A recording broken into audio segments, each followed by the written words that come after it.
marka shacabka Soomaaliyeed waa inay kala fahmaan ayaga naftirkooda dad badan oo economic iyo dhaqaalaha yaqaan joogo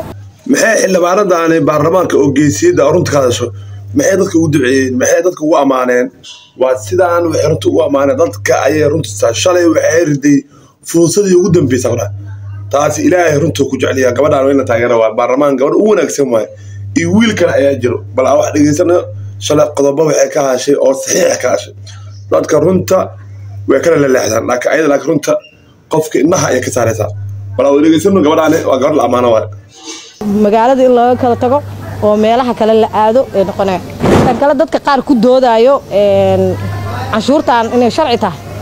canshuurta 84 markii la soo saarayay dawladda central oo Soomaaliya gees xuduudaha dhan ka talisay jirta laakiin maanta xukuumadan iyo dawladda federaalka oo la sheegayo waxay ka talisaa laba ex control waxa la rabaa marka inay indhaha la iska dadaboolino xaqiiqada la aado ma canshuuri karto dekedaha kale iyo kastamyada kale marka waa inay xaqiiqada yeelaan oo arkaan oo culayska dadkan kaliya koraya inay u naxaan canshuurta ganacsatada ka qaadaan shacabka iyo waxyaabaha daruuriyaadkaana laga joojiyo canshuurta ganacsatada waa laga qaadi jiray si saxda ahayd ay u dhiibayeen oo wada sax laga qaado sidoo kale ganacsatada wadankeena waxa ragaadiyay dadkeena cudurro hadda isbitaal Digfeer oo kale 300 waxa taalo sariirood oo dadka kaliyaha laga dhaqayo waxaas ilmo yar yar arkay oo kaliyaha laga dhaqayo waxa soo dhan waxa keenayo cunooyinka dhacay daawada dhacday meel maanta qof haduu xanuunsado la geeyay malaha ganacsatadii meesha waxa yaalo quality control oo hay'ad Faransiis ay leedahay adduunyada dhan taalo 40ka feet waxa lagu canshuuraa 28 kana $40 kaas ayaga inta ka leexdeen sida la sheegayo ee kan been abuurka oo shahaado waxba la baaraynin ay rabaan marka ganacsatadu laba mid laga yeelay anaga ma nihin dad ganacsato u shaqeeyahayo ama dawladdiida waxaan ahay dad u shaqeeyahay shacabka ganacsatada uma shaqeeyna gooniya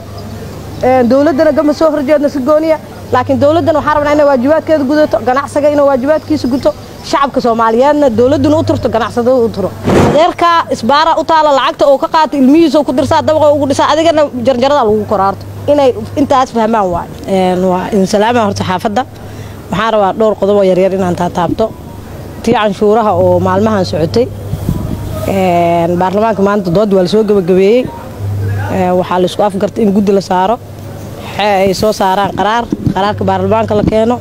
laga doodo marka qaraarkaas laga doodayo marka wax kasto oo caqabad oo wali shacabka ka dhex jiro aa looga hadlayaa marka waa ognahay canshuurta nooca la sheegay nooca la qaadayo isma tan la qaadayo qofka ugu dambeysay ku dhacay fiidaan lahaa waxa ugu qofka miskiinka oo shaaha cabayo kan canjeerada soo gatay kaas ku dhacay midba midka ka dambeeyo ku sii daraa laakiin kan qodobka oo 84 la soo saaray xeerkaas ku qoran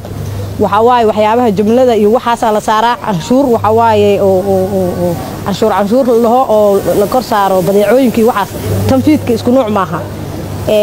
xildhibaanada qaar iyo dadka qaar difaacay canshuurta si qalad ay u fahamsan yihiin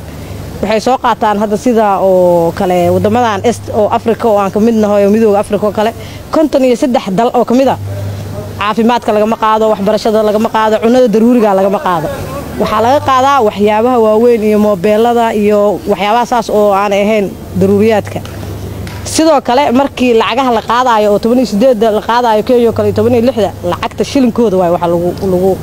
lagu baas garay markii dollar loo bedelo waxay la mid tahay hal dhibic iyo sentiyaal $2 waxa dhameen hadda Kenya waxa laga qaado ay dhowdahay haddana waxbarashada iyo caafimaadka waxaas lama canshuuro marka shacabka Soomaaliyeed waa inay kala fahmaan ayaga naftirkooda dad badan oo economic iyo dhaqaalaha yaqaan joogo in si aqli gal looga fikiraa la rabaa canshuurtan la sheegayo inta la qaadayo misleeyin horta waa maya in la iswaafajiyo annagana waa ku jirnaa shacabkuna canshuur ma diidana baarlamaankuna wuu ogyahay meesha canshuurta ku jooga marka shacabka inaan la marin habaabin way taas tan kale waxaan rabaa xukuumadda inaan laba arrimood uga mahad celiyo xeer ay soo saareen ay jagboontiyaal tiro badan iyo magafayaal isbaarooyin u yaalay ay sheegeen in lagu qaado laakiin wali waa la qaadayaa fariinta arab inaa u diro waxa waaye wali jagboontiyaal baa la qaadaa lacag qaladka taas inay marka waxa laga rabaa ka hortagaan oo wixii ay sheegeen fuliyaan oo daba socdaan oo canshuurihii aan sharciga ahayn oo qasnada dawladda wasaaradda maaliyadda aan ku dhacaynin la joojiyo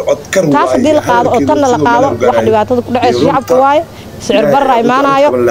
nolosha adkaanayso magaalada in laga kala tago oo meelaha kale la aado tan kale dadka qaar ku doodayo canshuurtan inay sharci tahay canshuurtaas 84 markii la soo saarayay dowladda centraala oo Soomaaliya gees xuduudaha dhan ka talisaa jirta laakiin maanta xukuumadan iyo dowladda federaalka oo sheegay waxay ka talisaa laba ex control waxaa la rabaa marka inay indhaha la iska daboolino xaqiiqada la aado ma canshuuri karto dekedaha kale iyo kastamyada kale